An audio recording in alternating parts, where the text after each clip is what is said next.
Welcome to Canada! Welcome din eh! Welcome! Ayan na po ang aming sinundo. Welcome!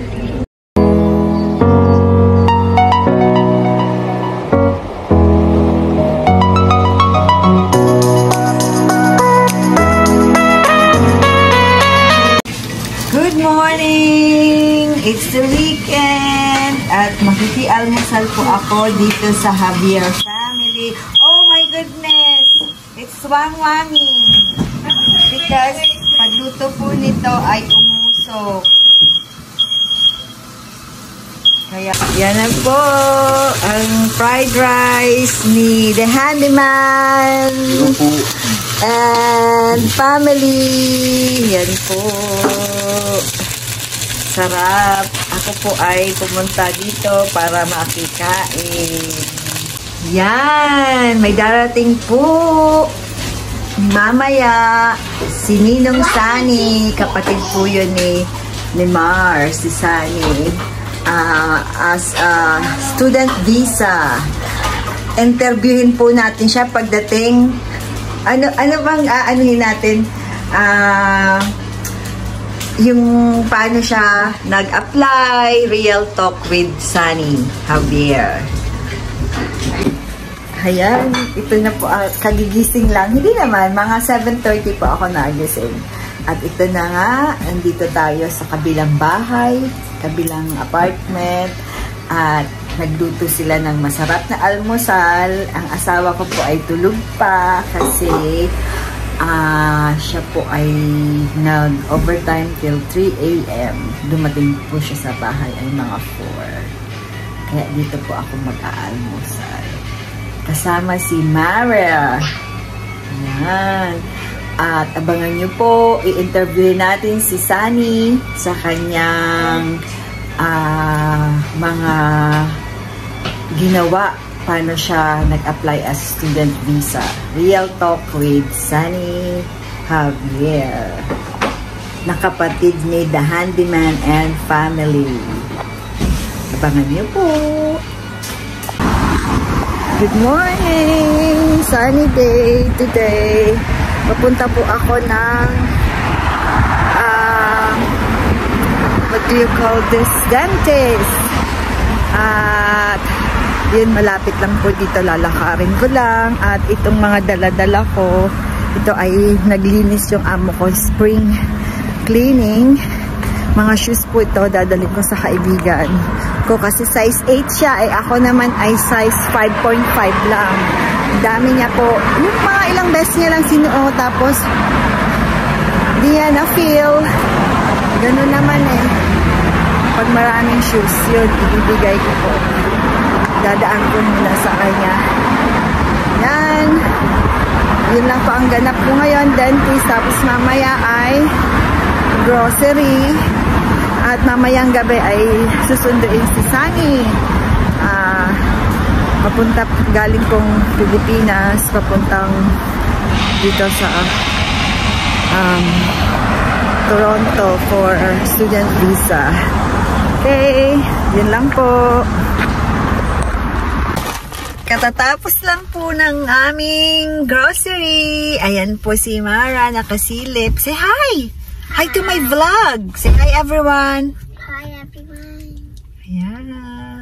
Please like and subscribe. The Handyman and family.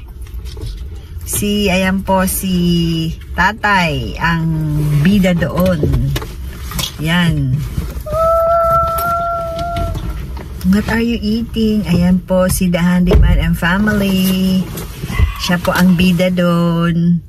Makikita niyo po ang kanyang ginagawa sa Homewood Suite by Hilton. Drive eh. Yan. Kami po ay papunta na sa airport. Susunday namin si Sunny Javier. 7 minutes. Andun na po kami. Yan. Di po ma-traffic. Terminal 3. Yan. Ayan na po. Ang nakalagay Airport person.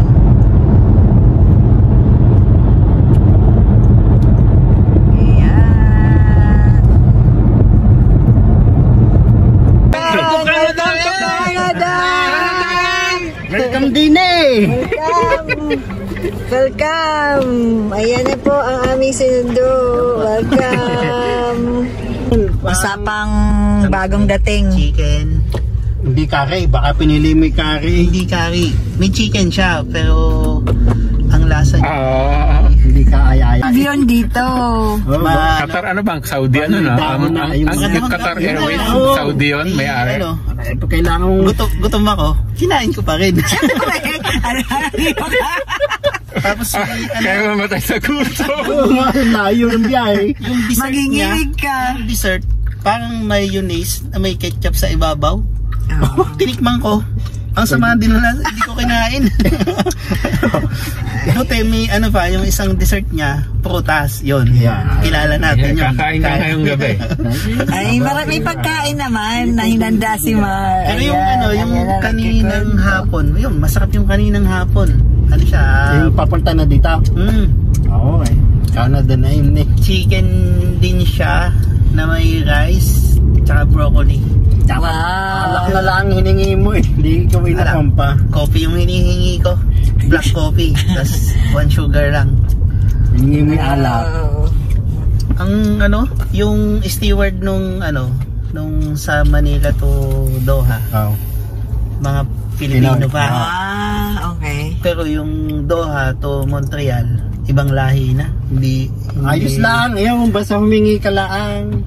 ay ano nga, hindi malinaw yung halimbawa. Sabi ko maintindihan. coffee. Hindi ko maintindihan yung language nila. Yung accent. Accent. Iba yung accent ng English nila. Sabi mo, come again? Sabi ko na lang. Ganun, pardon? Sabi ko na lang any with rice. Parang ka ng ulam. Basta may kanin. Sabi ko, Buti ka may rice. rice meal. Gusto ko may rice. Jollibee. yung pag ano kasi, yung una, di ba, rice naman pareho. Oo. Magkaiba lang yung ulam. Oo. Pero yung sa hapon, minsan pansit, pasta. Ako, merienda na yung merienda. Sabi mo, sinasabi naman kung anong... Oo, may choices naman, Yung di ba? Doha to Montreal, parang 3 meal dun eh. Hindi ka binigyan ng papel. Wala eh, walang binibigay. Hindi, mayroon yung menu. Oh, may menu binibigay doon. Wala sa eroplano dito. Oo, baka nandun sa seat. Oo, nandun yung sa Nasa may seat upuan na mo. yun. Kaya tanong lang lagi, ang tanong lang, you have 2 choices. Meron yun doon. Hindi, meron nun. Nandun doon sa... Focus ang iyo eh. Ay, ayan nga. Wala ka naman talaga eh. Kasi, Wala may lagay. Kaya sa unahan. ayan siya oh. Madilim. Madilim meron dyan nga. Ano lang. May ilaw dyan sa likod. Makinig na lang sila. Oh, Ay, yun lang pala eh. Ang ganda ng lalaki. Hindi naman pala. Yan naman pala si handyman ito. talaga oh. Oo. Ayun. Ayaw. Okay naman yung flight. Medyo mahaba. Talagang mahaba. Hindi lang Ang sakit medyo. sa puwet. Iwalan nyo. 35 hours tapon na. Naka ilang... Ihi Anong ka. araw ko umalis sa Pilipinas? Friday? maganda pa nito, yung Friday. Anong oras ng Friday? 11 ng gabi. Friday ng 11. Basta ano, tayo ka lang ng iihi para Maganda yung makaano-ano. pwesto ko nung una. Nasa gilid ako Oo. sa may Oo. walkway. Oo. Eh di anytime na gusto kong Mag-ihi. Pwede ka mag-unat-unat daw. Oo, lalakad-lakad. nitong yung Napunta na dito. Montreal to Doha to Montreal. Nasa... Nasa gilid ako ng bintana. Oh. Sabi, Dalawa pa pa. Hindi, umihi. Pag tulog yung mga gadahan Sabi ng... ko, parang mukhang tawag dito, yung malalaking ilong. Panchito? Yung logo. Yung mga India ba yun? Hindi yung Ay, India. Yung sa atin, yung nagpa 5'6". Di na nga. Bombay. Bombay, parang Bombay. Uy, Ang huwag laki- kayong ang laki ano. naman. Oh, tapos... Okay. Litik yung litik. Tapos, hindi hindi siya umiihi. Iniintay ko, sabi ko, sige, itatiming ko pag umihi to. Hindi, siya yung, dalawa lang kami magkatabi sa upuan. Oo, pwede ka mag-excuse doon. Hindi nga, nung pag ano na nga, sabi ko ba, wala yata ang balak tumayo talaga to. Kasi hindi talaga, hindi siya. Sige mo, ba, binaiihi ka eh. Hindi umiihi. Sabi ko, may diaper yun? Hindi naman ito, but hindi to. Eh di yun, sabi ko, excuse me sir, I'll use the bathroom. Oh, sure. Yun, tumitindig naman siya. Game talaga, yung kahit. Talaga kaya mo mag-excuse. Oo. Eh, sabi ko, ang bala ko, ita-timing ko na lang. Pag tumindig to, titindig din ako. Hindi natayo. Hindi natayo. Parang 2 beses nga lang ako nakaihi. Kasi nga, hindi siya talaga tumatayo. Kaya sabi ko sa'yo, mag-request ka ng Pinagsignal lang ko siya. Ay, nagsignal ka ba? Paano ka nagsignal? Yung igagalaw mo siya, yung haswal mo. Flashlight. Ilang oras. Kabalik ka rin sa Pilipinas yun eh. Passing light. Di kaya sa akin, pagka ikaw ang inilawang gano'n, ibig sabihin siya muna. Di ba gano'n sa Pilipinas? Pag isang bawa ako ang nag-ilaw, nag-flashlight sa kanya, anong ibig sabihin no? Ako muna o siya muna? Pag isang pitik lang, tapos humina yung takbo nyo, ibig sabihin pinagbibigyan nyo. Pero pag pinitik nyo ng madami, ibig sabihin, ipo-force nyo yung karapatan mo kasi nasa tamang daan ka. Parang pag dalawa ako. Oo. Pag isa siya. Pag isa, parang pagbibigyan mo siya. Ayun, ganun nga. Sa Pilipinas. Ayun, ganun din dito. Ganun din. Yung bus kanina, ganun. Tapos, naman siya, nag-flash sa likod. Thank you. Pag nag-flash siya, tapos kailangan, pepreno ka, ibig sabihin, pinagbibigyan mo. Kaya hindi yung nag-signal ka. Mas maganda mag-drive dito kaysa mas mababait dito. Hindi dito gumagamit ng busina. Tsaka matik yata yung mga lahat, oo. Dito iba. Ayan, malapit na tayo. Ninong Sunny is here. Isa lang ang dalang maleta. Bakit? Sinayang mo ang 23 kilos. Bakit? Ayan lang. Saka na tayo magbawi ng madami. Ayan. Welcome to Canada.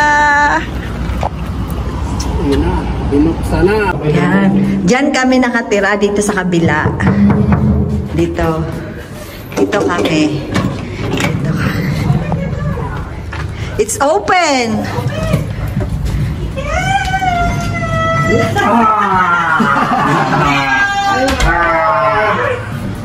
Ninong Sunny is here. Ninong Sunny is here. I'm going to sleep with Tito Sunny. Kanina pa ito tanong eh.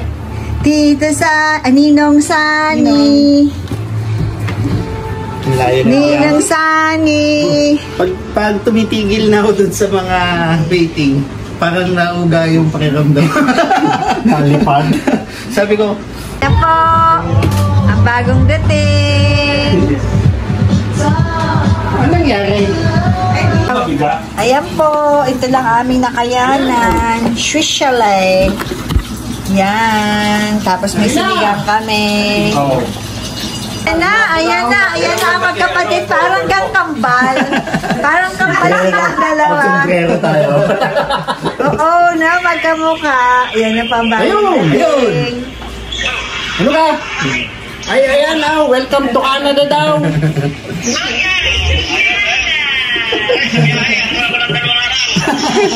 Ayan o, sige, kaabang. Ayun. Kaabang, okay. Ano ba? Ay, walang iya. Barek na. Yung ang problema, meron siyang parang dahon-dahon na amoy. Ayaw ko din. Kaya kayong dalawa. Pag subo mong ganyan, parang hanggang parang 6 hours, nasa dighay ko pa yung amoy niya. Naamoy ko pa yung amoy niya kahit hindi ko na siya Ayaw.